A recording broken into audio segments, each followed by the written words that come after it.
Injak buminya Allah ridho seneng, kamu hidup keseharian aman seneng.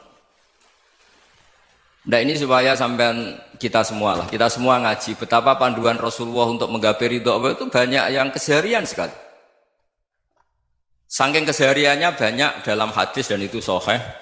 Nabi menyebut hal-hal yang keseharian. Hatta ma tas'alu fi fimra'atika, kamu punya uang kemudian istri kamu bisa makan itu ibadah. Bahkan sebagian ibadah itu dicontohkan Nabi yang akhirnya diprotes sahabat. Yaitu wa fi buti ahadikum sedekah. Kamu menggauli istri kamu itu ya sedekah. Sampai sahabat bilang yang benar ya Rasulullah. Ayati ahaduna syahwatahu wa huwa lahu ajrun. Masa urusan biologis, urusan syahwat kemudian dia dapat pahala. Nabi menjawab, alaysa lawadu'aha fi haramin akana alaihi wisrun. Bagaimana kalau dia meletakkan ke yang tidak benar itu kan dosa. Nah, hal-hal seperti ini yang saya ingin teman-teman semua.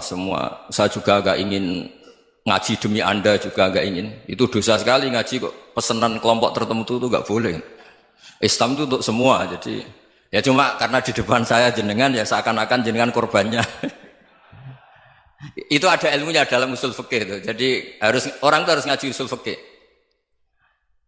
Nama yang disebut, mungkin Mas Sufyan masih ingat zaman ngaji usul fikih. Nama yang disebut itu tidak jaminan sebagai prioritas perintah.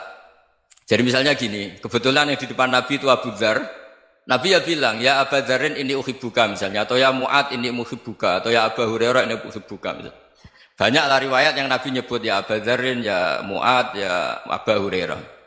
Kemudian misalnya Nabi meneruskan khitab, ini uhibbuka, saya mencintai kamu, fakul dubur sholatin, atau sebagian riwayat disebut fala tada'an la dubura kulli sholatin, Allahumma inni ala dzikrika wa syukrika wa husni ibadatik.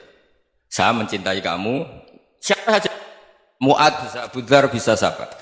Saya mencintai kamu, mohon kalau habis sholat kamu jangan lupa wiridan Allahumma a'inni ala dzikrika wa syukrika wa husni ibadatik. Ya Allah, tolong kami permudah supaya mudah ingat engkau. Anda tidak bisa mentang-mentang, wong nama saya Parmin, nama saya Purnomo, itu yang diperintahkan Mu'ad misalnya. Jadi yang disebut satu, tapi khitab itu untuk siapa saja. Saya teruskan.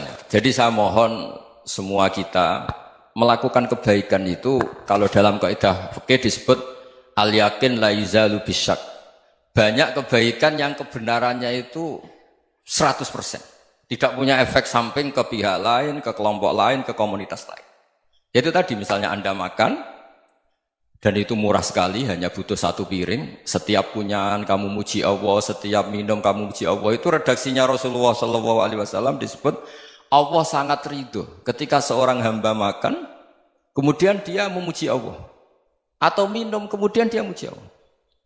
Logikanya gampang, negara seperti ini yang kamu harapkan bentuknya kayak apa, mertua, ipar, komunitas, tetangga. Itu nyata terjadi itu kan belum pasti. Sementara yang mesti terjadi adalah kamu butuh makan, kalau tidak mati. Butuh minum, kalau tidak mati. Butuh bumi yang nyaman ditempati, kalau tidak kita juga mati. Sebab itu Allah kalau menyebut nikmatnya itu hal-hal yang keseharian. Alladzi at'amahum min ju'. Allah itu siapa? Allah itu yang menciptakan kamu bisa makan. Tidak berlebihan. Allah itu yang menciptakan kondisi sosial itu ideal. Zaman Nabi itu ya ada orang munafik. Orang-orang pilihan Allah itu juga diuji orang sekelilingnya yang macam-macam. Semua diuji sesuai konteks zaman dan waktu. Nah, tapi ada ibadah-ibadah yang selalu disarankan Nabi. Sampai Nabi itu pernah ditanya, ayul islami khairun ya Rasulullah, Islam terbaik itu gimana? Jawaban Nabi itu unik. It'amu to'am. Islam terbaik itu ya makan-makan, santai-santai. Ketika Allah menyebut beberapa kebaikan, falak tahamal aqobah wa ma adrokan apa? Mal aqobah. Terusannya apa? Fakku raqobah. Terusannya apa? Au it'amun fi yaumin di masubah. Ya itu acara makan-makan itu juga Islam. Kenapa? Ya bayangkan kalau tidak ada makanan, kita mati kan? Kondisi sosial tidak ideal itu Anda masih gak apa-apa. Tapi kalau Anda tidak makan, Anda tidak minum, kamu punya istri cerewet masih bisa hidup, punya mertua cerewet masih bisa hidup. Tapi kalau tidak makan bisa mati. Berarti penting mana istri sama makan? Penting mana? Makan. Semoga istri Anda dengar, nanti kamu disuruh makan tapi pulang deh. Itu kalau dibahasakan makan masih memahami. Penting mana nasi satu piring dengan istri. Nggak ada nasi mati, nggak ada istri belum mati. Penting mana? Gak berani jawab kan? Nah, ternyata Anda ada garang kan di depan istri. Jadi saya mohonlah, mungkin Mas Sufyan Sauri tadi yang bisa bantulah. Teman-teman tuh ngaji yang keseharian saja. Karena kita nyari ridha Allah itu berdasar firman Allah. Dan firman Allah itu menyebut keseharian tuh riang, gampang. Yaitu tadi misalnya wa min ayatihi manamukum bil-laili wan-nahar. Termasuk ayat-ayat Allah itu kamu tidur. Maka dulu itu ada guyonan, ada tokoh Mu'tazilah, kelompok dalam Islam yang berpikir manusia itu bisa menentukan ikhtiarnya sendiri. Karena saya bisa duduk, ingin duduk, duduk, ingin berdiri, berdiri. Karena kelompok ini nggak terima kalau semua kehendak Allah, nanti bagaimana kalau semua kehendak Allah kok ada hisab ya, ada sanksi. Lucunya itu dia akhirnya, ini cerita ya, mencintai seorang perempuan, cantik sekali. Dan itu dia menjadi ahli sunnah itu oleh hal-hal yang sepele. Karena istrinya cantik, ya namanya suami istri hubungan intim. Terus ditanya, Mas, masih ingin lagi? Masih. Silahkan diulang lagi. Wah ya tidak bisa. Katanya manusia bisa menentukan yang diinginkan. Itu tobat itu. Itu nggak bisa ditobatkan Mas Sufyan Ats-Tsauri. Orang cantik yang mudah nobatkan orang itu orang cantik. Segampang itu. Akhirnya kita tahu, makanya kalau dalam kitab Hikam itu disebut al-aqil mayyakul madza yaf'alu wa hubi wal ghafil mayyakul madza af'al. Orang yang punya akal karena sadar ini wilayah Allah, semua milik Tuhan. Itu dia tiap hari berpikir, besok Allah akan melakukan apa terhadap dunia ini. Kamu merencanakan suatu mau plesir, ternyata gempa. Mau wisata ke Rusia, ternyata perang. Kamu tidak pernah tahu apa yang akan terjadi besok. Wa ma tadri nafsum madza taksibu ghadan. Tapi anda semua kita ini sering punya jadwal permanen. Makanya saya kalau diundang siapa saja, sanad takdir. Yang jelas Gus ini acara penting.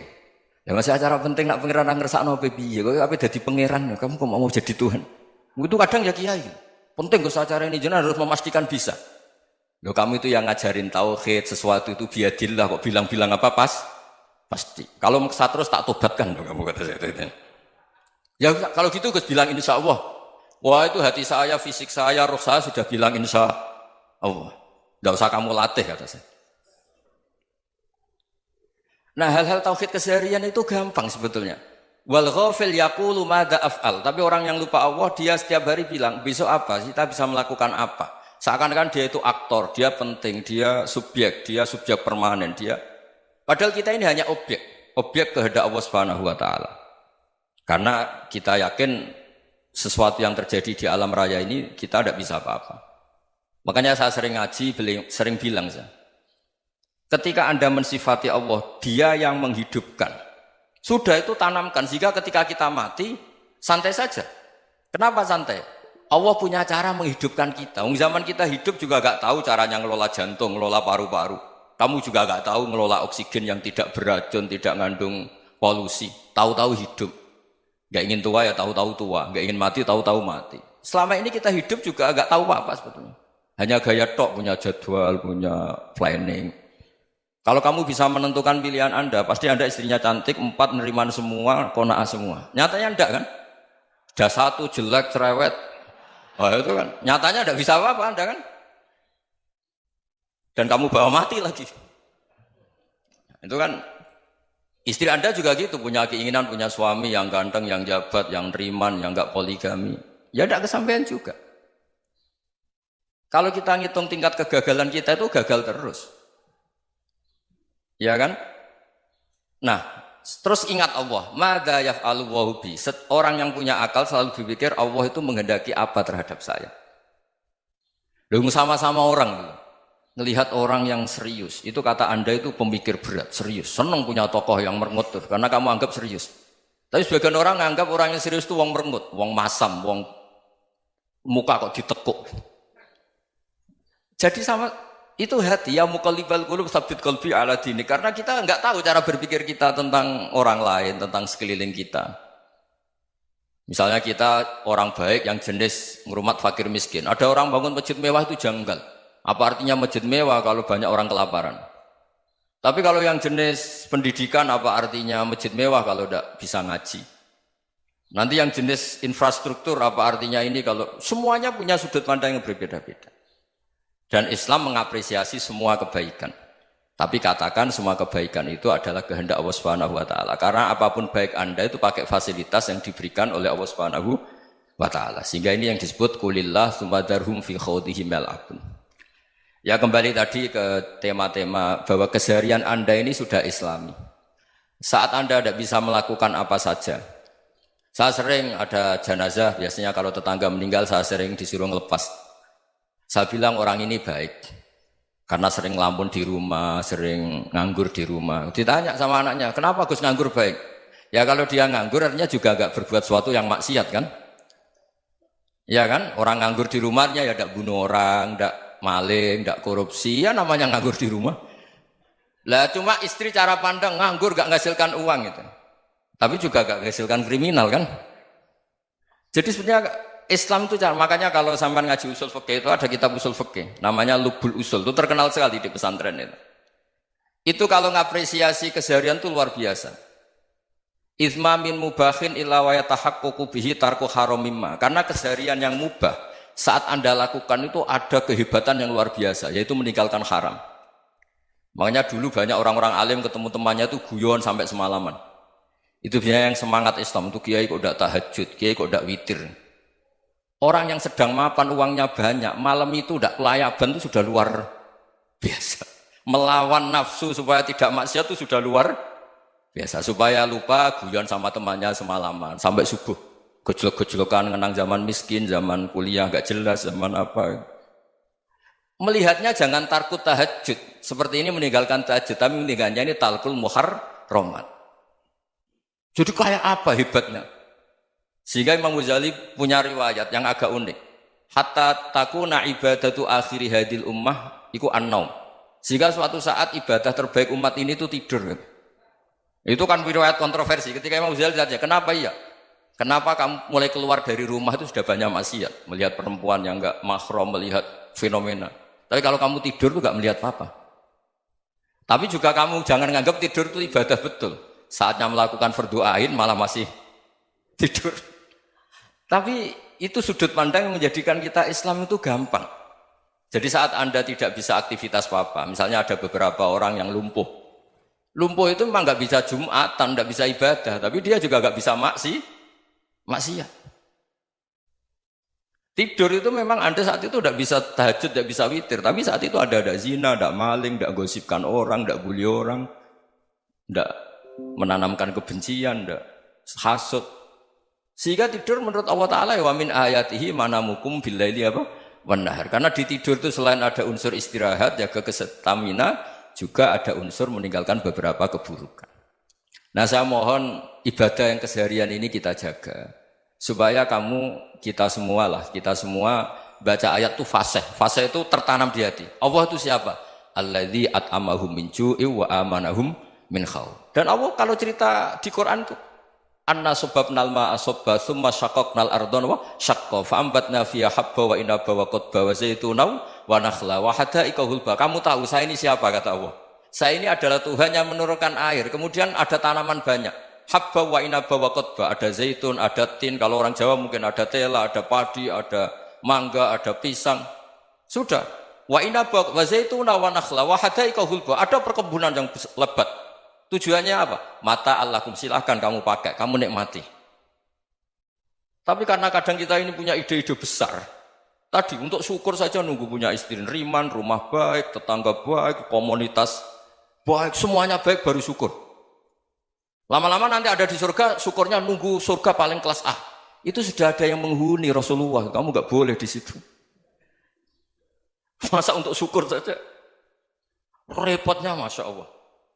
Jadi mohonlah Quran yang kalau Anda hafalkan juz sama itu kan ada ayat-ayat yang kayak tadi. Ya, fal yang dzuril insanu ila ta'ami. Coba lihat apa yang kamu makan ya? Dari mana? Dan untuk mempertahankan hidup kamu keseharian. Jadi jangan kira ibadah itu harus membentuk komunitas yang versi Anda. Ibadah itu harus hal yang mulu-mulu. Kesehariannya Anda alami. Loh ini saya tidak bikin-bikin. Saya ngaji bukan karena berdasar pesanan. Itu ayat yang saya baca kan betul ada ayatnya kan. Fal yang dzuril insanu ila ta'ami. Anna sababnal ma'a sabba thumma syaqqaqnal arda syaqqa fa ambasna fiha habba wa inaba wa qadba wa zaituna wa nakhla wa hadaiqa ghulba. Terusannya apa? Mata'al lakum, silakan kamu nikmati. Mata itu silakan kamu nikmati. Ya kayak sampean dikasih hidangan ya makan. Ya sudah makan, habis makan ya minum, habis itu ngantuk ya tidur, ya sudah normal-normal saja. Kayak apa indahnya Islam? Tapi Anda mencari Islam yang gimana lagi? Nah itu yang diajarkan guru-guru kita, diajarkan sanad kita sampai Wali Songo, sampai Rasulullah SAW. Bahwa pada akhirnya ada jihad, ada perang. Itu dulu memang perang, bukan membunuh, beda. Dulu kita dijajah Belanda ya perang, dan itu normal karena kita dijajah. Jadi ketika orang lain ingin baik sama kita, wa in ahadum minal musyrikin astajaruka ya fajirhu hatta yasma'a kalam Allah. Kalau mereka ingin baik ya kita baik. Makanya ada istilah mustakman, mu'ahad. Kalau mereka ingin damai, berdampingan dengan kemajmukan ya itu yang lebih baik. Karena memang Islam menghormati proses perdamaian.